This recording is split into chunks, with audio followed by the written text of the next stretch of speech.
Hello guys, welcome to my channel Shardul psychology and spirituality.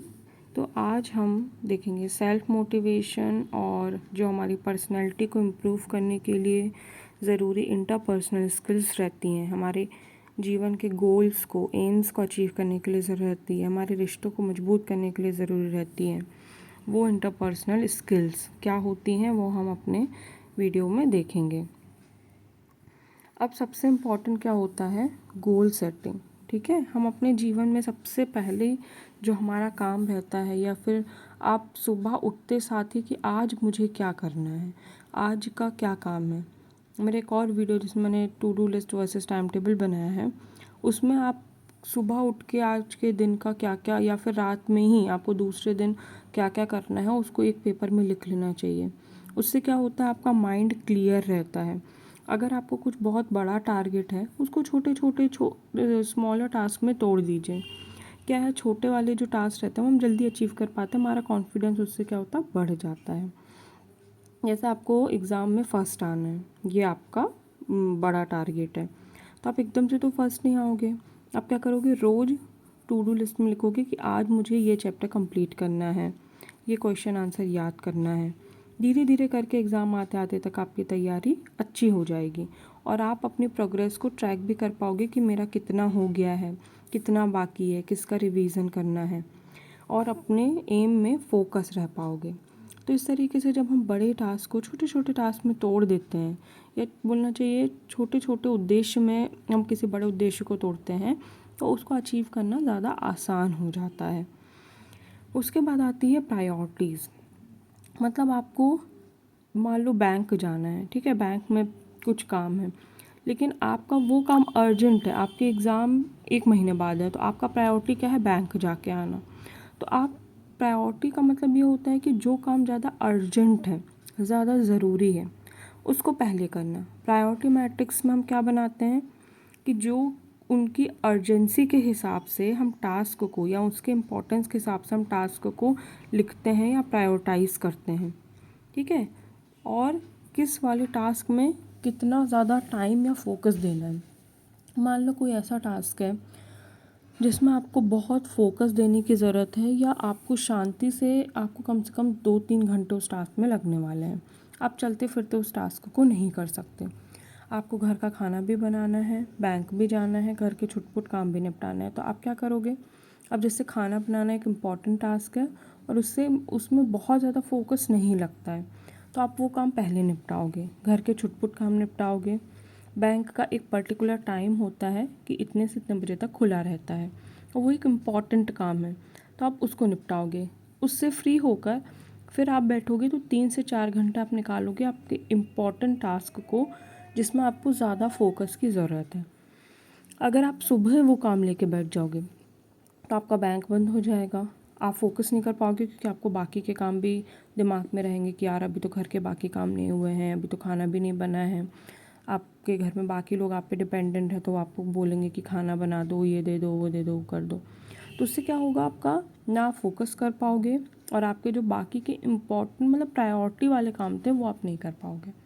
तो इसलिए important होता है कि आप अपने काम को प्रायोरिटी वाइज अरेंज करें कि किसको पहले करना है, कौन सा ज़्यादा अर्जेंट है, किसको कितने समय की ज़रूरत है।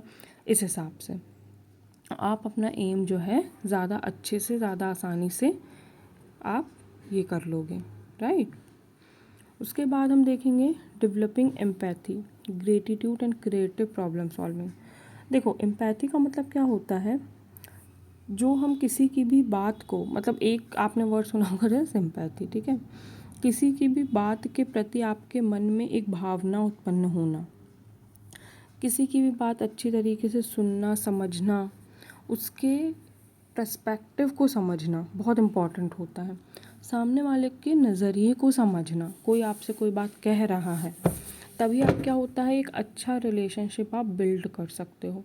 कोई भी आपका दोस्त हो गया, आपके रिश्तेदार हो गए, आपके परिवार के जन हो गए, उन कभी कभी क्या होता है, हम सामने वाले के नज़रिए को समझने की कोशिश ही नहीं करते, हम बस अपना नज़रिया थोपते हैं और हमें लगता है कि हम ही सही हैं। वहाँ क्या होता है, डिसएग्रीमेंट होता है, हम एक दूसरे की बात को समझना नहीं चाहते, उसके बाद लड़ाइयाँ होती हैं। जब हम किसी की बात को अच्छे से सुनेंगे, हो सकता है कि आप एक अडल्ट हो, ठीक है, या फिर आप पेरेंट हो, तो आप अपने, कई बार क्या होता है हमारे बच्चे ऐसी बातें बोलते हैं कि हमें लगता है कितनी गलत है, लेकिन कभी कभी हमें उनके नज़रिए को भी समझना चाहिए, उनको ध्यान से सुनना चाहिए कि आखिर वो कह क्या रहे हैं, उनको समझने की कोशिश करना चाहिए, क्योंकि उनकी उम्र, उनका एनवायरनमेंट दूसरा है। जब तक हम नहीं समझेंगे, हम उनकी स्थिति नहीं समझ पाएंगे, उनकी समस्या को सुलझा नहीं पाएंगे और ख़ुद भी उनके लिए एक समस्या बन जाएंगे। तो उसके लिए ज़रूरी है कि हमारे, और धीरे धीरे क्या होता है, ऐसा करने से बच्चे हो गए या फिर हमारे जो फैमिली मेम्बर्स हो जाते हैं, जब हम एक कम्युनिकेशन गैप क्रिएट कर देते हैं तो वो हमसे दूर हो जाते हैं। जब हम उनको नहीं समझते तो सामने वाला हमसे बात ही नहीं करता कि यार ये तो समझते ही नहीं है ना, या समझता ही नहीं है। दूसरा, ग्रेटिट्यूड बहुत इम्पॉर्टेंट होता है, ठीक है। ग्रेटिट्यूड एक्सप्रेस करना एक पॉजिटिव इमोशंस रहता है। आभार व्यक्त करना, मतलब किसी ने अगर आपके लिए कुछ अच्छा किया है तो थैंक यू बोलने में, उसको आप कई तरीके से भी व्यक्त कर सकते हो। अगर आप थैंक यू नहीं बोलते हो, अगर आपकी वाइफ आपके लिए इतना कुछ करती है, सुबह से शाम तक लगी रहती है, ज़रूरी नहीं आप उनको कभी थैंक यू भी बोलो तो उनको भी एक अच्छा लगेगा। आपको ऐसा लगता है अरे थैंक यू क्या बोलना है, तो काम ही नहीं, ये एक अच्छा मतलब ये होता है। और उसके बाद आप कभी छोटा मोटा गिफ्ट ले आओ, फ्लावर ले आओ, तो ये भी एक जेस्चर होता है अपना ग्रेटिट्यूड शो करने का। क्रिएटिव प्रॉब्लम सॉल्विंग का क्या मतलब होता है, मतलब किसी भी चीज़ को अगर आप समस्या के तौर पे देख रहे हो तो डेफिनेटली उसका एक कोई ना कोई सॉल्यूशन होगा। सॉल्यूशन होने का क्या मतलब है, सॉल्यूशन ज़रूरी नहीं है कि नॉर्मल ही हो, आउट ऑफ द बॉक्स जाके सोचो। हो सकता है लोगों को लग रहा है अरे बाप रे कैसे सॉल्यूशन है, इससे तो कुछ भी नहीं होगा, हो सकता है उससे प्रॉब्लम सॉल्व हो जाए। थोड़ा सा क्रिएटिव होके आपको सोचना पड़ेगा, ठीक है। क्रिएटिव होके सोचोगे तभी आपका प्रॉब्लम सॉल्व होगा। जो वर्किंग वूमेंस रहती हैं उनके लिए सबसे इम्पॉर्टेंट रहता है work life balance. Work life balance उनकी प्रायोरिटी होती है, उसके लिए सबसे ज़रूरी है टाइम मैनेजमेंट। सबके पास 24 घंटे हैं, कोई 24 घंटे में बहुत कुछ अचीव कर लेता है और कोई बैठे बैठे टाइम पास करके गुजार देता है। टाइम को इफ़ेक्टिवली मैनेज करने के लिए, जैसे अभी हमने देखा, प्रायोरिटी मैट्रिक्स बनाना बहुत ज़रूरी रहता है। उससे क्या होगा, हमारा टाइम मैनेज होता है, हमें कौन से टास्क पहले करना, कौन से इम्पोर्टेंट है, कौन से नॉन इम्पॉर्टेंट हैं, किसको ज़्यादा टाइम देना है, किसको कम टाइम देना है, वो हमें टाइम मैनेजमेंट करने में हेल्प करते हैं। दूसरा, ऑर्गेनाइजेशन, जो हमारा वर्क प्लेस रहता है, वहाँ पे पता चला कि आपके काम के टाइम पे आप रील बना रहे हो या रील देख रहे हो तो आपका काम नहीं हो पाएगा, फिर आपको ओवर टाइम करना पड़ सकता है। तो वहाँ पे भी आपको देखना पड़ेगा कि कौन से टूल एंड टेक्निक्स हैं जिससे मैं अपना काम को एफिशिएंटली कर सकती हूँ या कर सकता हूँ, ठीक है। और डिस्ट्रैक्शंस को रिड्यूस करना, मतलब ब्रेक टाइम बहुत ज़्यादा ना लेना, अपने काम को प्रायोरिटाइज़ करना। उसके बाद प्रायोरिटाइजेशन, तो जैसा कि हमने देखा, जो हाई प्रायोरिटी टास्क रहते हैं, मतलब जो सबसे पहले ज़रूरी काम है उनको पहले निपटाना, है ना। जो थोड़े से कम इम्पॉर्टेंट हैं या जो थका देने वाले हैं उसको थोड़ा पोस्टपोन कर देना, उसके लिए अलग से समय निकालना, ठीक है। छोटे छोटे काम हाई प्रायोरिटी वाले कंप्लीट करने के बाद में, तो इस तरीके से आप वर्क लाइफ जो आपकी बैलेंस है उसको अच्छे से कर सकते हो। अदरवाइज़ आप पूरा समय काम को देते रहोगे, आपका पर्सनल लाइफ ख़राब होगा, पर्सनल लाइफ को पूरा टाइम दोगे तो आपका वर्क लाइफ ख़राब होगा। असर्टिवनेस या निगोशिएशन टेक्निक क्या रहती है, देखो असर्टिव कम्युनिकेशन का क्या मतलब रहता है, आप अपनी बात भी बोल दो, अपने जो नज़रिया है वो भी रख दो और किसी को बुरा भी ना लगे या नेगेटिव ना लगे, एक पॉजिटिव तरीके से, एक अच्छे तरीके से अपनी बात सामने वाले तक पहुंचाना, अपनी ज़रूरतों को, ओपिनियन को रिस्पेक्टफुली और क्लियरली पहुंचाना ही असर्टिवनेस कहलाता है। ऐसा ज़रूरी नहीं कि अगर आप किसी से सेटिस्फाइड नहीं हो तो आप गुस्से में उससे बोलो या ताना मार के बोलो, आप उसको रिस्पेक्टफुली, इज़्ज़त के साथ में, क्लियर वे में कम्युनिकेट कर सकते हो। कभी कभी क्या रहता है, हम कम्युनिकेट नहीं करते, हम बस नाराज़गी अपने अपने तक रखते, बात ना करना, अच्छे से रिस्पॉन्ड ना करना, सामने वाले को कैसे समझ आएगा कि आप क्या चाहते हो। क्लियर कम्युनिकेशन बहुत ज़्यादा ज़रूरी होता है किसी भी रिश्तों में, या फिर फ्रेंड्स में हो गया, किसी भी प्रकार की चीज़ों में। अगर आप प्रोफेशनल लाइफ में भी हो तो भी आपको अपनी बातें अच्छी तरीके से सामने रखनी चाहिए। ऐसा नहीं है कि आप नहीं रख रहे हो, आप सोच रहे हो सामने वाला क्या सोचेगा। ये एक स्किल होती है जो आपको डेवलप करनी आनी चाहिए, जो आप अपने अंदर धीरे धीरे डेवलप कर सकते हो। नेगोशिएशन का मतलब हम समझते हैं, है ना। कभी भी दूसरों की बातें जैसे आप सुन लो, आप अपना भी कुछ काम करवाना चाहते हो, सामने वाला भी, आप एक कॉमन ग्राउंड में सेटल हो सकते हो कि चलो अच्छा तुम हमारा ये कर देना, हम तो आपके पास समय की कमी है, सामने वाले को आपसे कोई काम करवाना है, आपका कुछ ऐसा काम है जो सामने वाला कर सकता है। दोनों आपस में इस तरीके से रिस्पेक्टफुली बात करो कि दोनों का काम भी बन जाए और किसी को दिक्कत भी ना हो।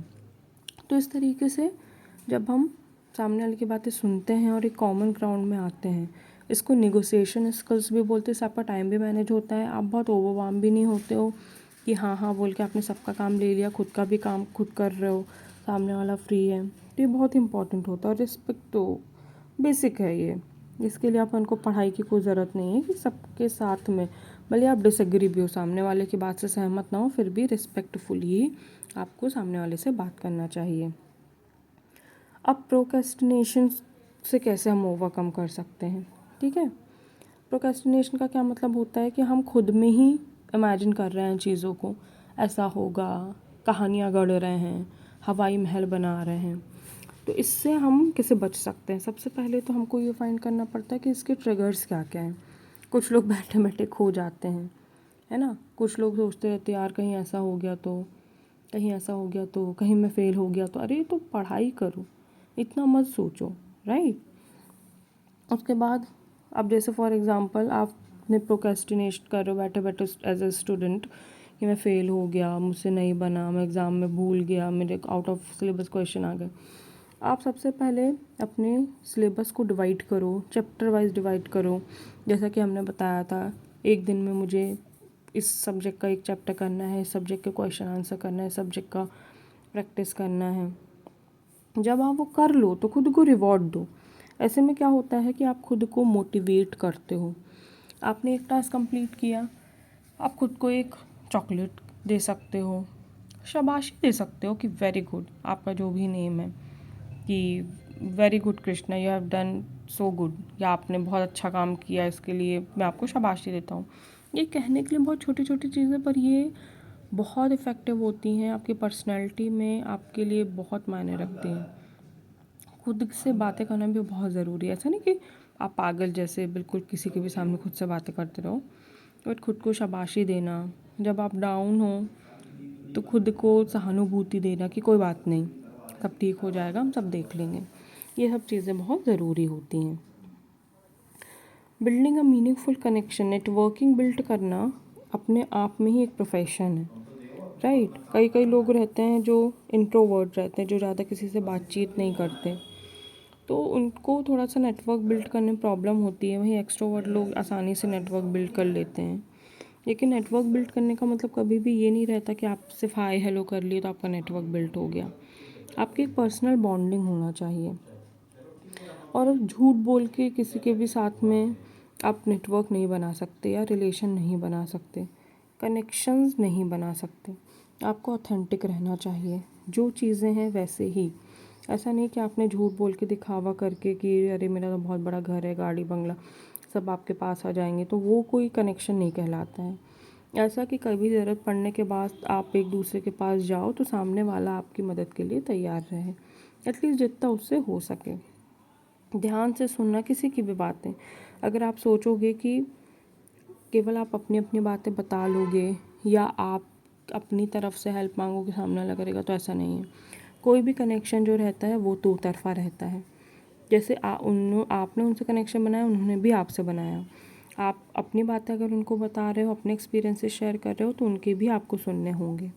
इसी को कहते हैं एक प्रॉपर कनेक्शन या एक्टिव लिसनिंग। क्या एक्टिव लिसनिंग बहुत ज़्यादा ज़रूरी होती है as a counsellor, as a good human being. Networking बनाने के लिए आप क्या कर सकते हो? इवेंट्स ज्वाइन कर सकते हो, ग्रुप्स ज्वाइन कर सकते हो, या जहाँ पे भी लोग इकट्ठा होते हैं वहाँ पे आप जाओ, समय बिताओ, लोगों से बातचीत करो, उनके एक्सपीरियंसेस सुनो, अपने बताओ। तो ऐसे करने से क्या होता है, आपका नेटवर्किंग बिल्ट होती है। Implementing changing and sustaining motivation. कभी भी क्या होता है, अगर आपने एक दिन में गोल बना लिया, आप रोज़ सुबह 10 बजे उठते हो और आप बोलोगे कि आज से मैं 4 बजे उठूँगा, तो वो नहीं हो पाता है क्योंकि आपकी एक हैबिट में नहीं है। धीरे धीरे टाइम को कम करो, 9 करो, 8 करो, 7 करो, फिर 6, 5, 4, तब थोड़ा पॉसिबल है। रियलिस्टिक गोल बनाओ, है ना। कोई भी ऐसे गोल मत बनाओ जो अचीवेबल ही ना हो, उससे क्या हो, आपका मोटिवेशन जो है डाउन होगा। अपनी प्रोग्रेस को ट्रैक करो। एक दिन अगर आप 8 बजे उठते हो, कितने दिन आप 8 बजे उठ रहे हो, उसके बाद आप 7 बजे, 6 बजे, तो उसको ट्रैक करो, आप कर पा रहे हो नहीं कर पा रहे हो। और अगर आपको नहीं हो पाता तो आप मदद मांग लो, है ना। अगर मान लो आप कोई गेम में हो, कुछ हो, आप मेंटोर कोचेस से मदद मांग सकते हो। आप अपने घर वालों से, दोस्तों से मदद मांग सकते हो। मदद मांगने कोई बुरी बात नहीं है, बेशक आप हेल्प सीख कर सकते हो। तो यहाँ पे ख़त्म होता है। आपको कोई भी डाउट हो, कोई भी क्वेश्चन हो, आप मुझसे पूछ सकते हो। मेरा इंस्टाग्राम पेज भी है और फेसबुक पेज भी है, आप वहाँ पे मुझे रीच आउट कर सकते हो। और आपको किस टॉपिक पे चाहिए वो भी बता सकते हो। ये पूरा गाइडेंस एंड काउंसलिंग का डिप्लोमा का जो सिलेबस है वो मैं कवर कर रही हूँ। ये मेरी चौथी पाँचवीं वीडियो है। इसके बाद मैं और भी वीडियोस कंटिन्यू में बनाऊँगी, तो आप इससे जुड़े रहिएगा। Thank you so much. Video को लाइक कर दीजिएगा और चैनल को सब्सक्राइब कर दीजिएगा। Bye bye.